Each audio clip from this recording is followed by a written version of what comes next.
Hey, everybody.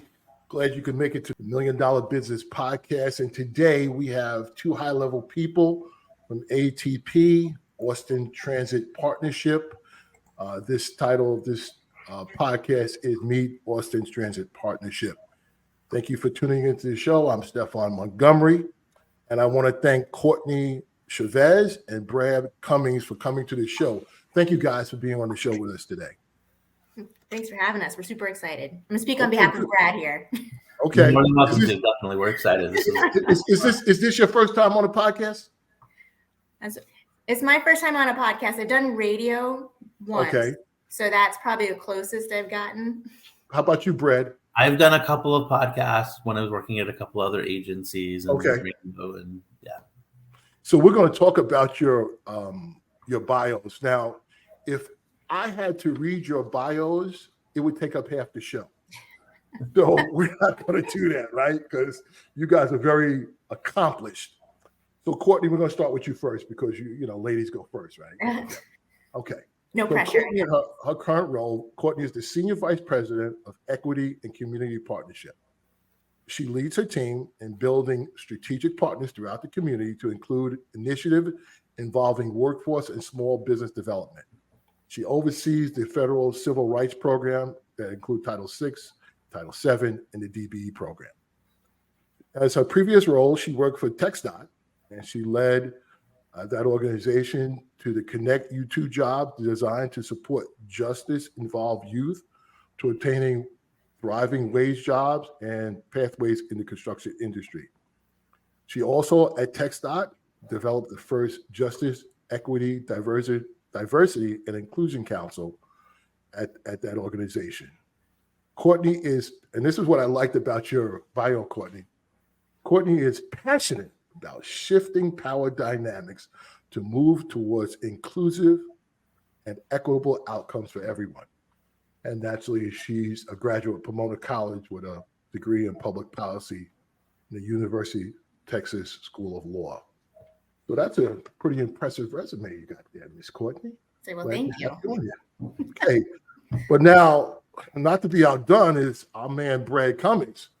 Brad is the Senior Vice President, Procurement and Contract Manager.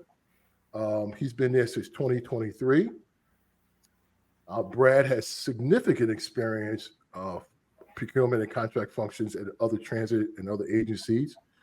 And besides that, he also is involved in contract management to include innovation, social responsibility, initiatives, equity, and inclusion. He did that at three different transit agencies, which is DART, JTA, which is Jacksonville Transit Authority, and Valley Metro. In addition to the Utah State Board of Education, Brad has a law degree and experience working as an attorney on contractual disputes and litigation. So we got some impressive people here. So let me just start off by saying, well, how did we get here? Well, I had the opportunity to come to an ATP outreach, and we're going to use ATP, Austin Transit Partnership. That's what we're going to say, ATP. So if people who are listening, that's our acronym. They hosted it in December. And at the outreach, they were talking about building this light rail project in Austin. I was speaking with Courtney, and we were discussing something, I forget exactly what, and it was something I wasn't aware of. I said, Courtney, that's pretty interesting. Would you be willing to come on the podcast? And Courtney said, yeah. But not only did I get Courtney, I got Brad too. I got two powerhouse people, and we know that this project, this light rail project, is vital for the growth of Austin and Texas. And it's going to take a major community involvement to build. So since this podcast concentrates on helping small and diverse businesses, I thought it would be interesting to have them on the podcast, talk about the project and any upcoming procurements. So here's what we're going to do. I'm going to ask you questions and you're going to talk. I'm going to go wherever you go. If you go down a rabbit hole, I'm going to go down the rabbit hole with you. Okay, so this is just fun. This is us having a conversation. This is exciting. That happens to be taped. That's all it is. That's all this is. It's funny because I'm trying to think back to. I remember our conversation a little bit. I'm like, what did I say? I don't. Yeah. We were talking about DBE and being certified in Texas. And by the way, I'm certified in Texas. By the way, now, Courtney. But anyway, good. Okay. So, but first, I want you guys to explain what is ATP. Like, how did this come about? What is it?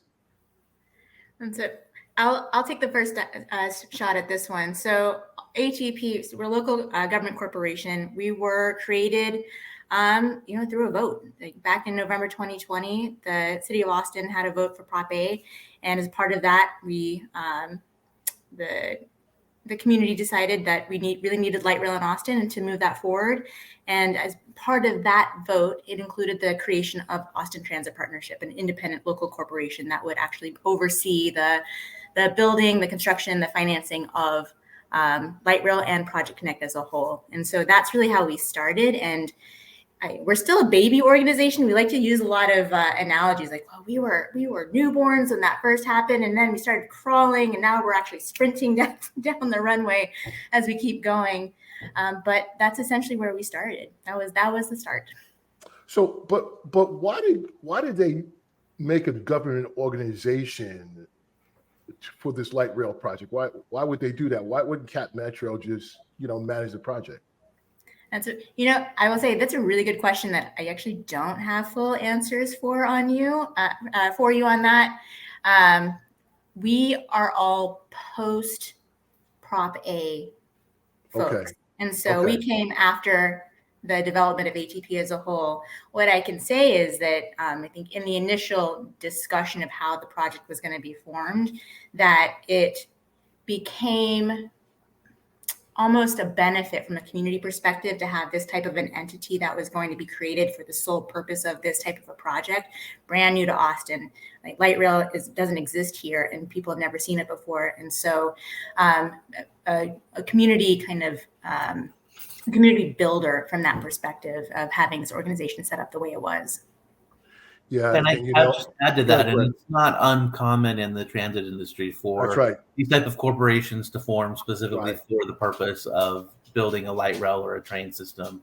You'll see it on Gateway in New York City and the Trans Joint Power Authority in San Francisco, Bay Area. So it's not an uncommon practice, and it's just a practice that the joint powers that are governing this project could be the best alternative to help deliver Austin light rail.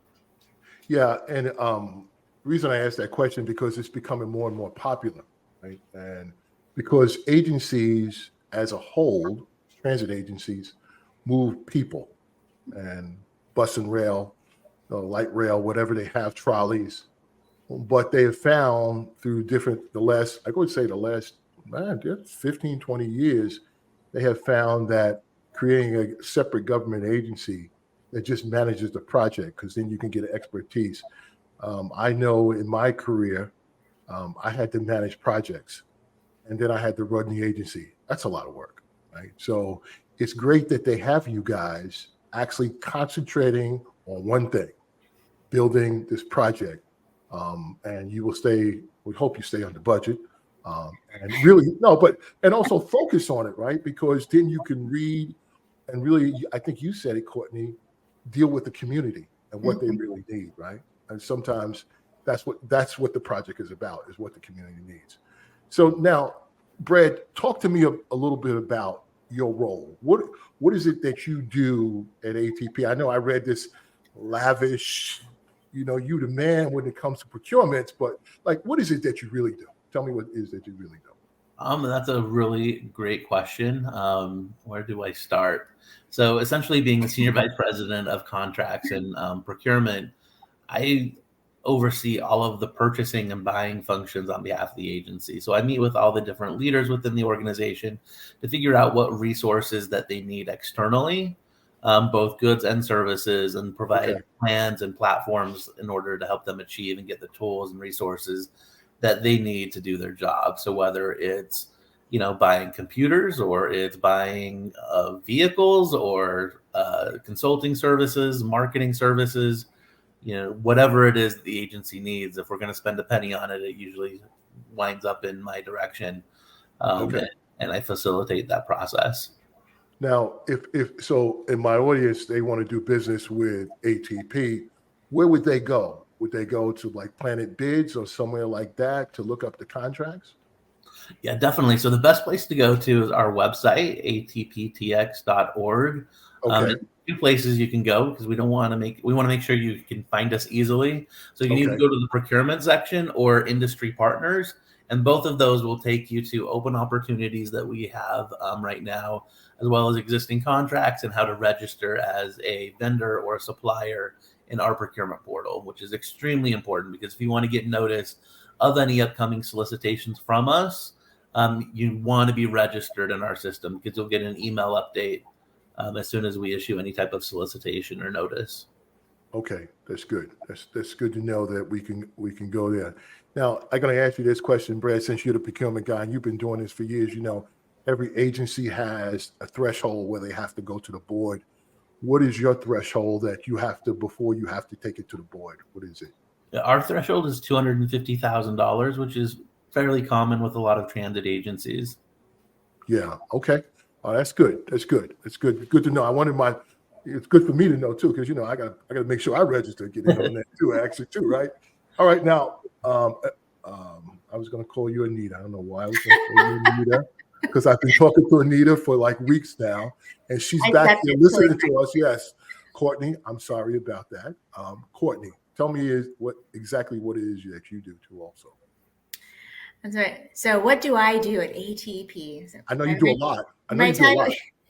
So yes, my title is Equity and Community Partnership, and so within that, I like to break it down into three major sections. So one is the civil rights programming. So all of the Civil Rights Act, 1964 Civil Rights Act, and all the programming that US DOT requires us from a federal regulatory perspective. Sure. I oversee that. The Title VI program, internal EEO Title VII. I work with Cat Metro on the ADA work because right now I do not have an ADA specialist, and they do. So we're very closely on that one. And then of course the DB program that is an outcropping of those regulations.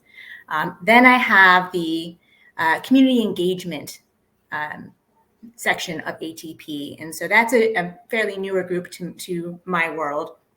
I oversee all of our community engagement activities. So that includes strategizing of how we're entering community, how we're spreading the message, how we're educating community on where we are in our processes, both on the contracting side for small business, but also community at large for all of our environmental processes or other project development processes that we're going through. And so a lot of what we focus on in that world is how do you ensure that the messages are reaching our priority populations, our minority communities in Austin who maybe are not as able to actively engage with us. And so that's our primary focus, is bringing them into the tent and getting them more information. And then the third bucket is what I call more proactive equity initiatives. So what are we doing in community that's bringing a community benefit from a proactive measure? So what does workforce development look like in Austin? What are economic opportunities in Austin? And how are we getting ahead of that, both on a small scale, but also strategically larger scale that will bring in a bunch of partners and leverage a lot of different organizations? Okay. Well, I thought that's what you did, right? So last week I had the opportunity. I was up in Austin, and I meet with various groups and helping them, and I speak to various groups. So I met with NAMAC, Austin, right? I met with the NAACP that were there, and I also met with it's called the Southwest Supplier Diversity Council. I met with them. We were all in a meeting together, talking about this particular project in particular. And one of the things I mentioned to them, and I said, I thought it was you, but now that you said it on the podcast, that they need to engage. Now you're on the hook, yeah. They need to engage with you so they know what's coming. So because we know this project is going to take people in Austin and businesses in Austin. I suggested that they talk to you prior to the release of the RFP, because you got to do everything before the RFP, and find out what's the requirements, how this thing's going to look. Kind of let I don't want to say shape how you put out the RFP, but give you information on what they can provide. And so I kind of told them to talk to you, but now And I told them to listen to the podcast because I told them you were going to be on here.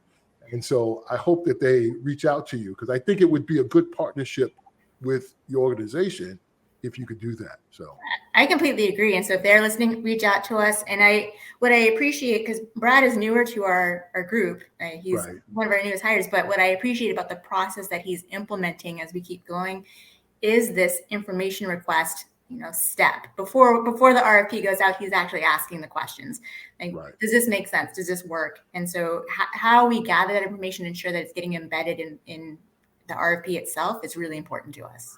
Yeah, and Brad knows this from his years of working with agencies. Sometimes you can put out RFPs, and we in the small business and even the large business community look and go, and nobody got those qualifications. Like, so it's 100%. important. It's important for everybody to kind of work together, because this is something that is needed in the community, and you want to use local businesses. And so it's important. Brad, you were going to say something?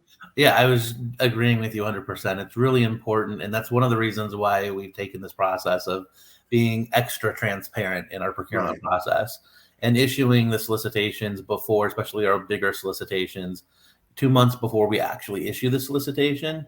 And we give the community, the industry, a month to look at it, provide comments and feedback, identify any of those pain points of, why are you requiring X amount of years of this? That seems too much, or your bonding structure seems too tight, or your DBE goal seems too low based on whatever it is that they want to highlight or question. We want to fix it before we even issue the solicitation, because we want to work hand in hand with the industry from the beginning to the end. So that way, once it's all said and done, everyone feels like they got a fair shot at participating. And, that's the goal of public procurement, is to create that fair and transparent space. Yeah. And that's a new way of thinking, Brad. For years, it hasn't been that way, right? It has really been, they put the procurement out and you got to deal with it, right? This is a really new way and a new, more educated. And I understand why agencies do it, because it produces a better product. Right.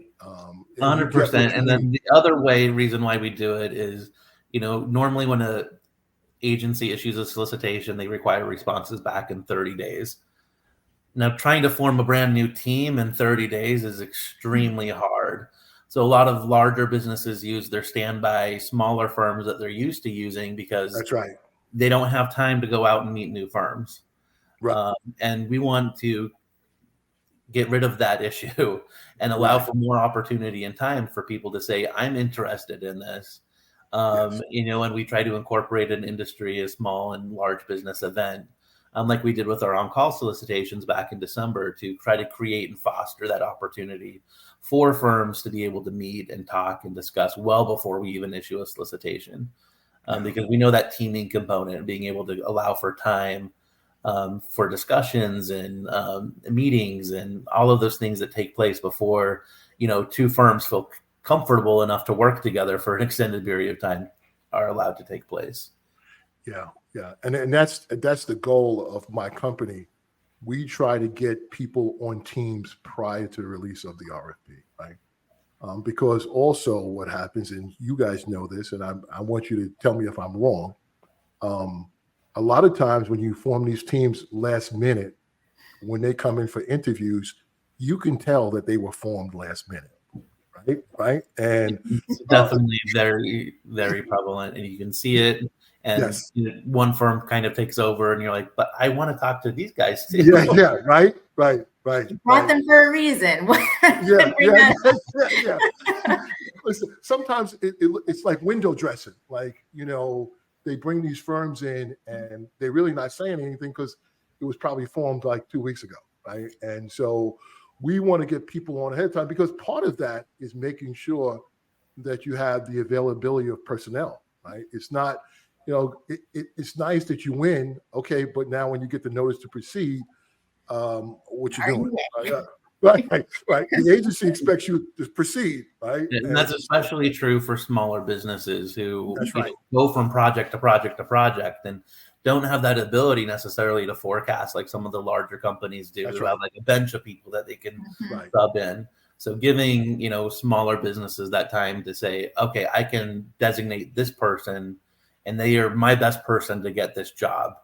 And creating that time is just extremely important. And we've seen really good success at that here. And I've incorporated it a few other places too. And it just, the feedback that we get is overwhelmingly positive for a lot of reasons, especially the ones that we've talked about so far. Yeah. So I want you to explain the project. I sat here and last night and Sunday, read all your pamphlets and booklets, and I said, okay, I can sit here and explain it, but you know what? I got the experts here, so I'm gonna let them explain the project. So tell me, what is the project? What is this light rail system that they came up with? What is this going to accomplish? So much. So our first phase of the project is 9.8 miles of light rail. So it'll go, and if you know Austin, I'm going to call out street names, and if you don't, I apologize. But it'll go as far north as 38th Street, south to Old Torf, and then east over to Yellow Jacket, really right before Highway 71, before the freeway, before the airport. And so It extends through really the heart of Austin, and as far as we go for first phase. It'll connect to a lot of key destinations, people getting to places where they need to work or go to school, places they want and need to go. And so we're really excited to see that build out happen for that light rail first phase. I can go into more detail if you want, but that's really the overview of what the light rail system is going to be. Okay, and that's good. But now let's talk about contract, because that's what the audience is interested in, right? No, let's talk about environmental processes. No, I'm ready. It's a necessary evil, but nobody really wants to talk about environmental. Don't say I'm in the middle of a scoping process for NEPA, so everyone, we want to talk about environmental eventually. Environmental people right now. Construction people don't want to talk about environmental, and professional services don't want to talk about environmental. Only environmental people want to talk about that. And the environmental people, listen, I love you. Don't hate me. Okay, don't cancel me. All right, I love you too. Okay, now, Brad, can we talk about? I know there's been several contracts out. I know some are coming. Can you talk about some of those just briefly? Yeah, definitely. So there's a lot of things that we are purchasing that every agency just needs. So there's those, but then specific to this project, there are a few other things. We just got done awarding contracts to marketing communications firms that we went through a solicitation process. And it turned out that 3 very qualified Austin-based small businesses were selected for an award through that process. And again, it was kind of going through a longer process and involving people earlier on that we were able to really get a lot of local and small businesses, not only local here, but even regionally and throughout the country to propose on that project, which we were really excited about. We just got done awarding a 139J consulting services contract, which is something that we use to help the FDA go and review our processes and documentation faster and quicker so we can expedite the project. And last week we issued 2 on-call solicitation contracts. One is for preliminary engineering and advanced utility services, and the other one is for planning and additional environmental services. So these are going to be on-call contracts. So they're going to be task order based. We're going to award probably more than 1 contract for each category. Okay. And we want to develop a bench of firms that we can use to expedite different processes along the way. So that solicitation was issued last week. It's going to be closing on February 27th. We really would love to have as much participation as possible on this. And this is, the solicitation that we've issued follows that process that we've talked about. Back in December, we issued a draft copy of it. We actually issued it in November, a draft copy of the solicitation. Got responses back right after Thanksgiving. We spent the month of December going through all of the notes and comments and feedback on what people thought of the solicitation and the contract that resulted from it. Made changes, updated it, had an industry event where we met you, where we were able to connect primes and subcontractors together at a really amazing event. Courtney really put on such a good event for that. And then we've issued it, and now it's out there and will be open for a 30-day period. And we look forward to getting those responses. And then upcoming, the biggest one that probably most people are going to be excited about is we're going to be soliciting delivery partner services. A lot of people call this program management services or program management, construction management services, program manager, owner's representative. There's a lot of ways to refer to that type of solicitation. We're trying to simplify it as a delivery partner because it's going to encompass the wide scope of services that are needed to get this project through the design phase, working with third parties, working with utilities, working with our eventual designing and building firms that we contract with later on to oversee this project. It's going to be, a 10-year marriage, potentially, that we're trying to get into with a firm that is going to really be the best at helping us facilitate and move this process forward. And we're going to be doing the same process that we've done. We're going to issue a draft solicitation towards the end of March to get comments and feedback on. And then we're going to spend a month incorporating those and really reviewing and doing that. And potentially including a one-on-one opportunity for firms to meet with us before we even issue that actual solicitation. That's nice. Yeah, and so that way teams can meet with us, or individual firms that haven't teamed yet, they can meet with us too to help us understand, where they're at in that process and some of the issues that they're having in forming teams. And, we can take all of that information and make the solicitation better for everyone, which, ends up making the solicitation and contract better for us in the long run. Sure. Because it's a 10-year marriage, right? You're going to do this in 30 days, like a lot of you run the risk. Yes. So we're really going through, a much longer process and, ensuring that we were able to select the firm that can best do this for us, firm or firms that can best do this for us. Okay. And is that the RFI? Is that or RFQ? Which one is it going to be? So we'll start it out with an RFI, a request for information, where we attach that contract and solicitation document. It'll be an RFQ, starting out a request for qualifications, and we'll solicit that feedback towards the end of March, and then sometime before, probably in May, we'll issue that actual solicitation document. Okay. So the key dates. So the key dates are March. March, look for it. Yep. And May is when we're anticipating the actual solicitation will be out. Okay. So, Courtney, this is your wheelhouse. And have we set a goal for DBEs yet on this project? For this contract, no. But for the project itself, we're currently operating under Cap Metro's goal, but working towards getting an ATP specific goal. And so that's our next phase. What is the Cap Metro goal? Currently, the overall triennial goal is 22. I'm going to get this. No, it's 22.5%. It's 12.5% race conscious and 10% race neutral. Okay. So it's that's what it is. Okay. And I was going to ask you, how do you come up with these goals? But you said you kind of follow Cap Metro. So there's an entire process that's set out through the regulatory guidelines that show you how the methodology works, how you actually calculate the goals. ATP is a little bit different because we're so new.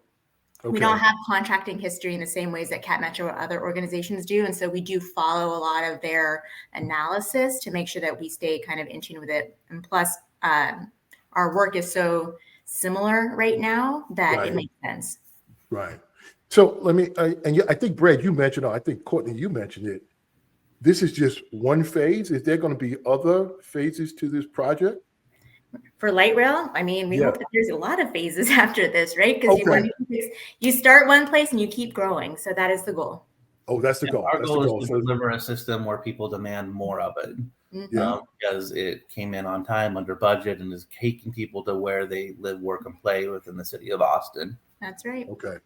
So here's a question I got for you, and this kind of has to deal with me a little bit too. So I'm a little selfish when it comes to that. Okay. So remember, I'm your friend and I got you on the podcast, right? So now is it local businesses in Houston or is it local businesses in Texas? Will there be a preferential treatment? How will that work? Okay, so there will not be a geographical preference attached to any of our contracts. Okay. We're partnering with the FTA, and the FTA is really strict on prohibiting geographical preferences in their solicitations, with a few minor exceptions. But that said, we know that the system can't be built without local input and local effort. Okay. So we know that that's definitely going to be a huge focus, for us and getting businesses connected with other businesses. But as well as I'm sure all the prime contractors know this too from doing, building these type of systems across the country, that you can't do that without local workforce services helping to build that project. And we look forward to opportunities to help connect people and look forward to see how this pans out. I was hoping you said not local, because I'd be like, oh, I got to move back to Austin. We just talked about I left there. As soon as I leave, now you're gonna be local. We welcome you back, though, even if you. I know. I tell you, I'm loving Texas, though. I'm definitely loving Texas.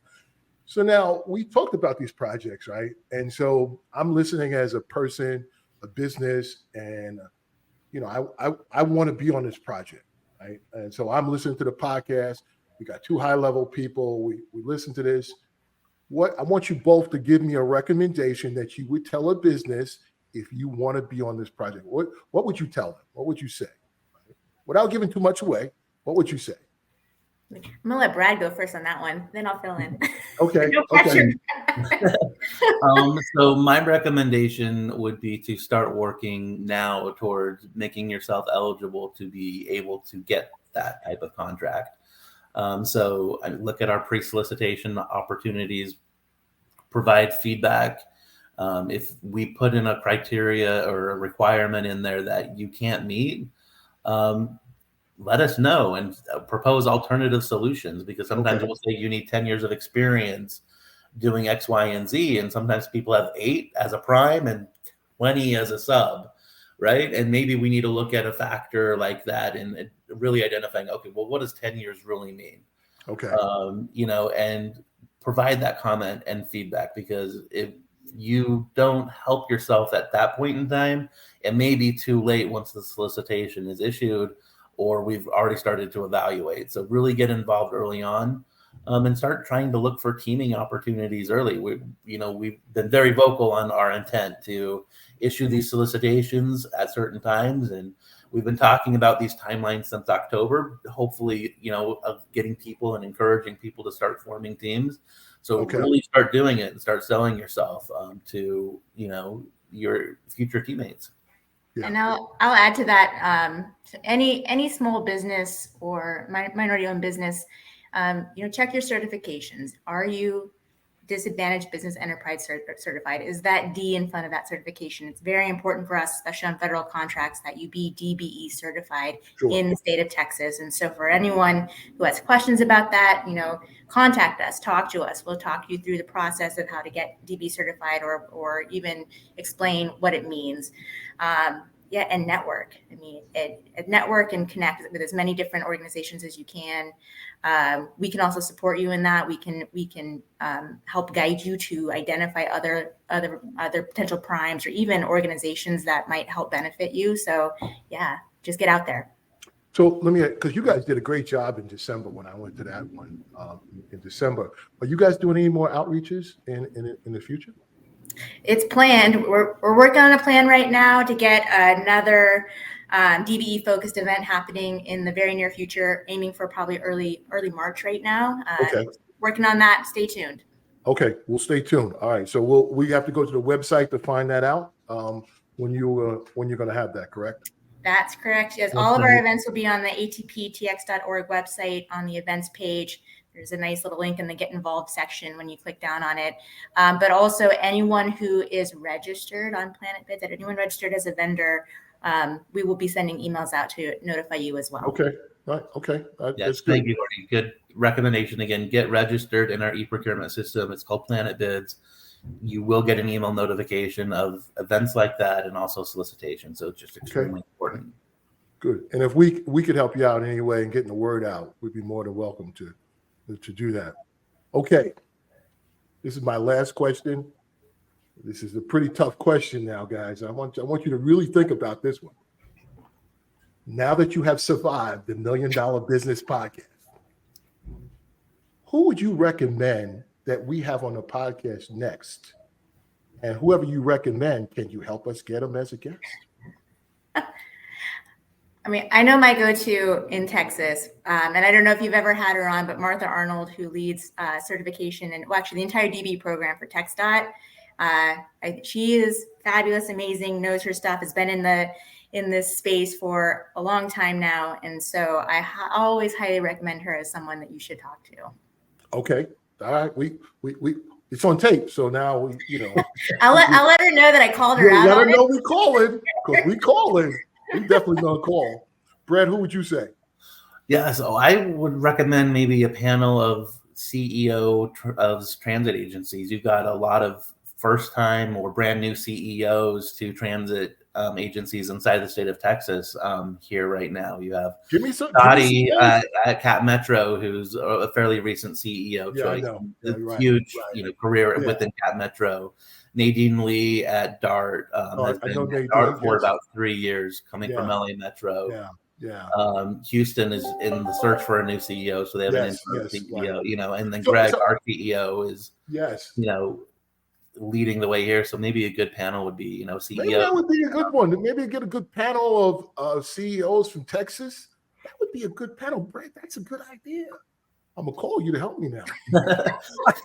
So three of the people I know 3 of them, but one of them I don't. The person at your agency I don't know, but you guys know. You guys, I know you can help me get them. But I just think it would be interesting to talk about what's going on in Texas, right?